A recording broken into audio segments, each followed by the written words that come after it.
Welcome to PRSL Podcast. I'm Mike. And this is Orlando, and we're here for another Monday minisode. Yeah, Monday Minis, where we get to talk about reselling, but like one part of reselling, one aspect, one of the things that's really important to you. You can kind of Google and look like, how do I do this? Or what's a way of doing this?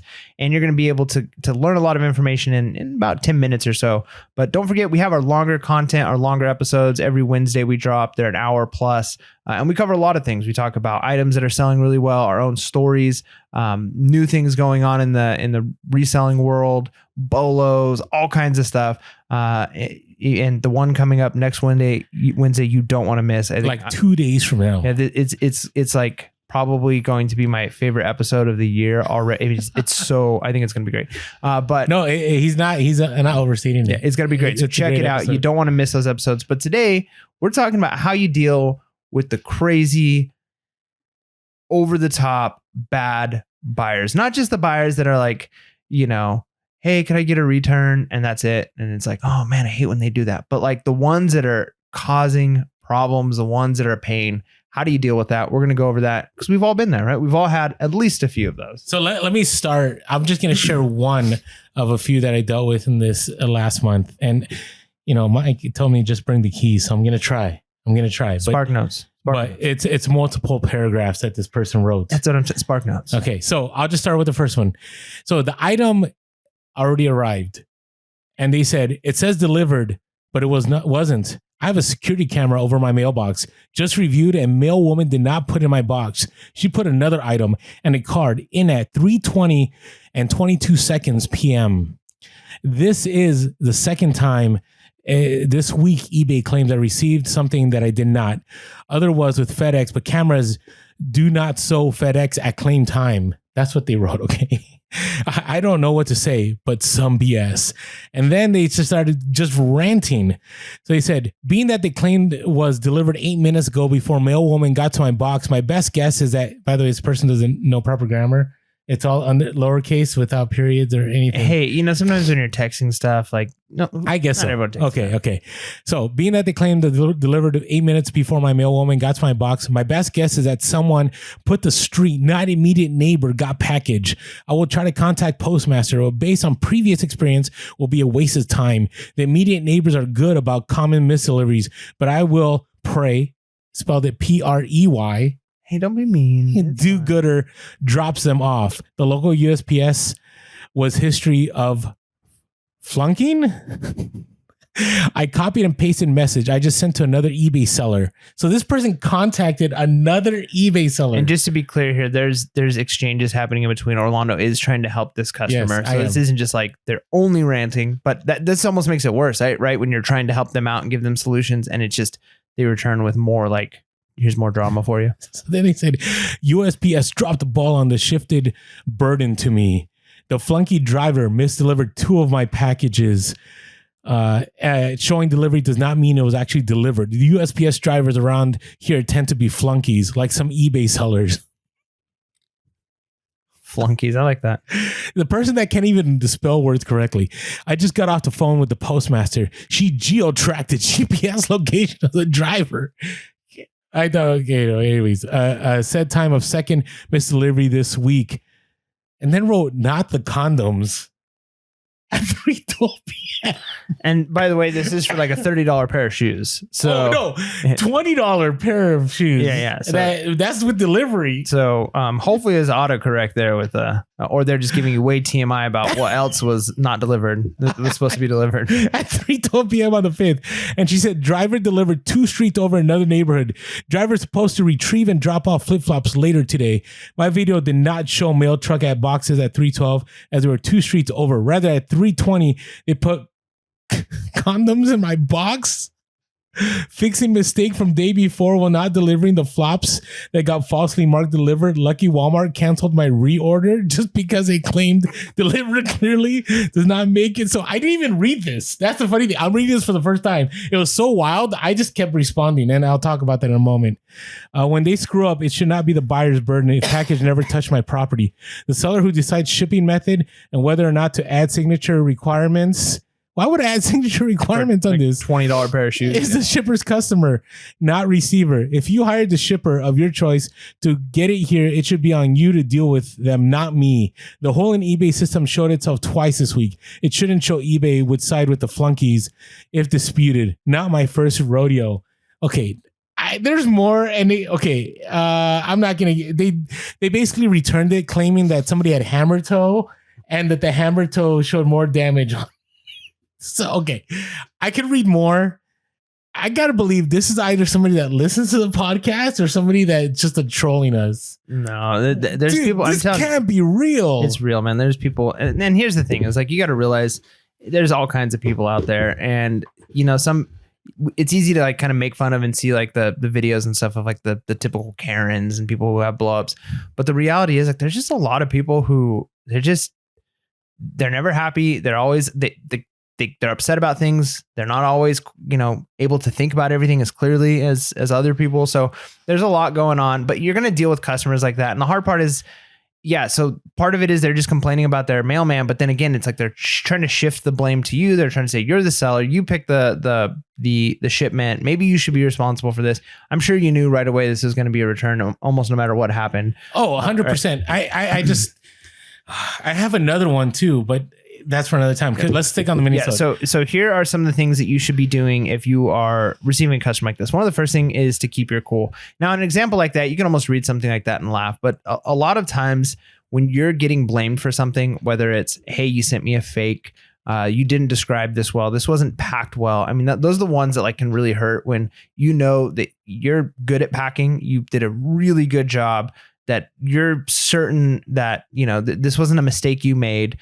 And then you're still getting if you don't know how to pack it. If you're going to be selling on eBay, you should learn how to pack items. And it's like a personal attack towards you. You got to detach. You have to detach. You got to remove yourself from the situation and just kind of look at it as like, they don't know you. They don't know who Mike is. They don't know who Orlando is. They don't know my family. They don't know anything about me. To them, I'm just words on a screen. And so it's easy for them to kind of like attack and they're not looking at you like a human. And some people, maybe they do consider the fact that you're a human. They don't care, but you've got to detach. You got to practice detachment. I actually listened to a Jocko Willink podcast the other day, and I thought it was really good, where he just briefly mentioned, hey, if things like Twitter make you mad, or being on social media, if those things like get you upset because of politics or whatever it is, somebody posts something and then you disagree with it and it's like getting you frustrated, he goes, get off of social media. You shouldn't be on it at all. He goes, but one of the good things you can do is like, you can actually use that to teach you to detach purposely. He's like, if you can do this without getting too upset, go to stuff that's like crazy opposite opinion that you have on something and read what somebody says and just go, that's a weird take. And then just not get upset about it, because that's a good skill to have. If you can detach from the situation, get yourself out of it, step out and go, I'm not going to take this personal. I'm not going to lose sleep over it. Because there are times when you messed up. I mean, if you've got a 9-to-5 job and you've dealt with, somebody, maybe a boss, a coworker, you said something, you hurt somebody's feelings, you didn't do your job quite right and kind of got in trouble for it, or somebody else had to pick up the slack. And there are times where you can just feel really bad, like, man, I messed up and I hope I don't. And you can lose some sleep over things like that.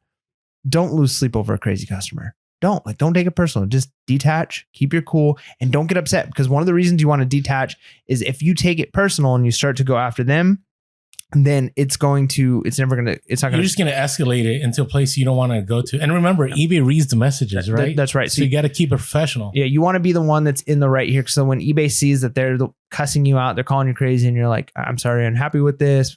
Would you like a refund?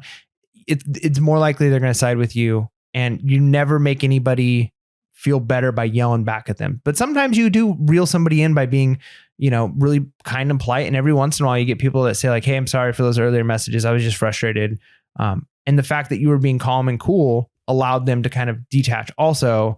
And you can come to a agreement. Even if that doesn't happen, the right thing to do is keep your cool. Agreed. Now, on top of all that, don't ever admit guilt. I would say, even if it's your fault, like if it's clearly your fault, like you did something right, there's, a pair of shoes that, were a size 10, you shipped and they were a size 9. Well, then, yeah, I'm sorry, I messed up.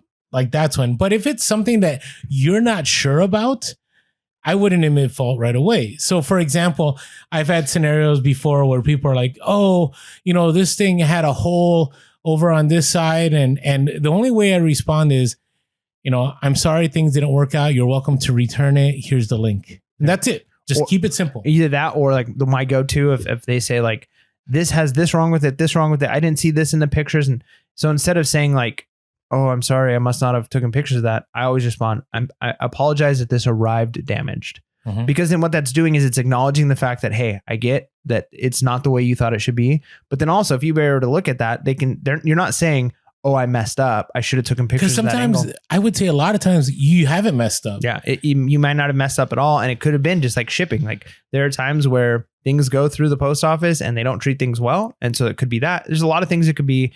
But yeah, don't admit guilt. And then that kind of goes to the next one is like less messaging is better. So you want to keep it to short things like that. Sometimes if it's like a big sale and you're trying to work it out, you might say like, I'm sorry about that. Would you mind sending me pictures? So something super small, let them send pictures. And then you could say, okay, how would you like to handle a refund? Or here are your options. But don't go back and forth too much. When you start to do lots of back and forth with somebody, you're opening up the opportunity of one, potentially admitting guilt or saying something that's going to side against you. Two, causing them to be upset and escalate. So you really just want to keep it short. Don't go too much. Just say what needs to be said.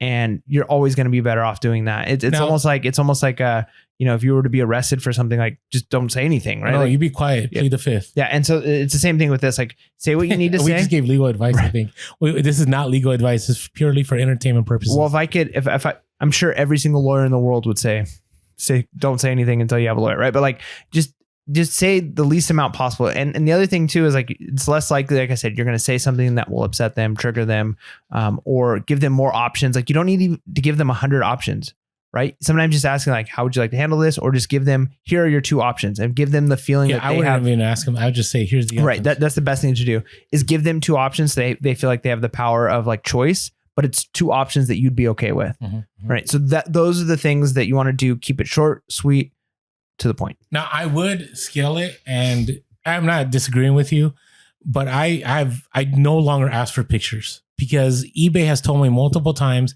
that pictures do not matter. So what I do now is I just tell them, I'm sorry, it didn't work out. Here's a link for you to return it. And then what happens when you get it back, then you can try to figure out, okay, was this damaged, while it was on shipment? Was it damaged by the buyer when they received it? Or did I miss something? Because I've had it before where they claim that something was damaged. I'm like, there's no way. And then I'll get it back. And then I'm like, oh yeah. And I look at the pictures. I'm like, how did I miss that? I even took a picture of that. Now what's really been helpful is when I had a helper, people would say, can I get a partial refund and so on? And I would tell them, for the sake of training my employees to spot, whenever there's a problem, I need this returned back to me. And I've never had anybody counter me on that one. They're like, all right. And I just had somebody this is part of this, less messaging is I've shared this before. You stay silent. Once you offer the free, I do free returns, but once you offer the return and you put that link in there, that's it. They can rant. They can say whatever they want. That's the only thing that should matter. Are they going to send it back? Are they not? And some people, they're just fishing to get you to get riled up and escalate. And so that deals with the next part here, sticking to business, right? Don't get into the name calling. Don't get, into talking about the USPS and how terrible they are. Don't get into how terrible other eBay sellers are. Just stick to the item. The item wasn't what you wanted. I'm sorry things didn't work out. You're welcome to return it. That's it. That should just be the script over and over and over again. And I do think there's a way of doing that where you stick to the business, but give it a personal touch so you don't sound detached. Because I think some people will be even more triggered if you just sound almost like you're a robot responding to them. So like a lot of times my responses will be like, oh no, that's awful. I'm so sorry that it arrived damaged. Feel free to send it back for a return. Because that way they feel like that person, I'm not just like, you can send it back, right? Like, because then people read into, they read tone into things. And so you almost have to go over the top to like make sure that the tone doesn't come across as like over the top. Like just like, think about this. If you were upset about something like this arrived damaged and somebody said, you can send it back. Like somebody might be like, well, yeah, of course. And they can get upset about that. But if you just like almost acknowledge that, like, oh no, that's awful that it arrived broken. You're more than welcome to send. You're acknowledging the fact that, hey, you feel wronged. I get it. Go ahead and send it back. Let's do the business now, right? Like you can be a little bit personal there, but yeah, you want to stick to the business. No, agreed. I'm giving the basics. Yeah. Obviously, I'm not harsh in my messaging. There's some people though that will take it and they'll just, they will. There's lots of people I deal with who are that way, and you almost have to tell them like, hey, I think you need to soften up a little bit here. So with this buyer, let me share. So they put multiple paragraphs that I read earlier. I only left 3 messages. 3. I'll share you the first one. Sorry that happened. I would contact your local post office. They'll be able to better give you an answer as to where the package was delivered. Yep. Message 1. Ran. Then they talked about the address, and I just put 1 line. Maybe double check the address. Ran. And then I said, returning them for a refund is not a problem. Link below will help. That's it. That's it. Over. Yeah, that's good. Now, that's great. The funny thing is, when they requested the refund, they said I could send you pictures. You know what they sent me a picture of? Their dog. That's what the picture is. And I got to tell you, there's just something not not right here. Like, I just want to see your reaction on does he got here.